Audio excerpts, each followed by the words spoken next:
Okey geng, salam 16 Ramadan. Hati-hati di dalam perjalanan nanti untuk balik ke kampung halaman masing-masing. Okey, kita ada sebuah kereta Persona baru. Persona baru ni owner bagi tahu kereta dia lebih kurang macam bawa belakang macam ada gelong lah, macam ada gelong, macam bergoyang belakang macam mana? Jadi berkedip belakang gitu. Berkedip belakang tu lah. Lepas tu belakang tu ada bunyi sedikit, tak kuat sangat, cuma gelong tu terasa sangat kuat. Cuba saya jet kereta ni, saya suspect dia punya bearing. Kalau korang tengok bearing ni, korang perhatikan. Tengok. Nak tercabut dah bearing ni. Tengok bergoyang dia ni. Bergoyang kuat ni. Dia punya bearing ni. Pecah dah bearing ni. Dia secara automatik, bila dah goyang macam ni, dia akan rapat dekat dalam ni. Dekat dia punya axle belakang ni.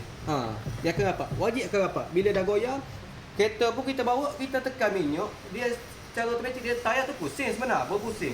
Bila berpusing dalam keadaan nak laju, bila tayar tu dah longgar, dia akan jadi gitu, berkedip. Jadi ikut menari sekali kereta tu. Tak sesuai lah, tak sesuai. Sebab kita nak bawa kereta dalam keadaan yang selesa, tak ada masalah dan tak akan bermasalah kepada orang lain nanti. Bila macam ni kita tak tahu efek ke depan hari macam mana, ataupun keesokan hari tu kita tak tahu. Sebab kereta kita berjalan hari-hari. So korang kena cek kereta masing-masing, takut terjadi masalah macam ni. Benda ni lagi tengok ni. Bearing ni dah pecah tengok ni. Kata sadar di tepi highway tak basah-basah. Nak raya tak lama je lagi. Cek kereta masing-masing. Nanti kita tukar bearing je. Bearing.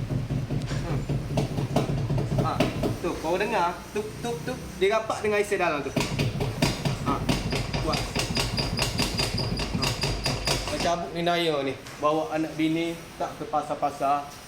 Benda yang tak diingin ni akan berlaku. Jadi kita kena berwaspada terlebih awal dahulu. Kita yang jaga kereta kita, perjalanan kita, nyawa kita, wajib pertama nombor 1.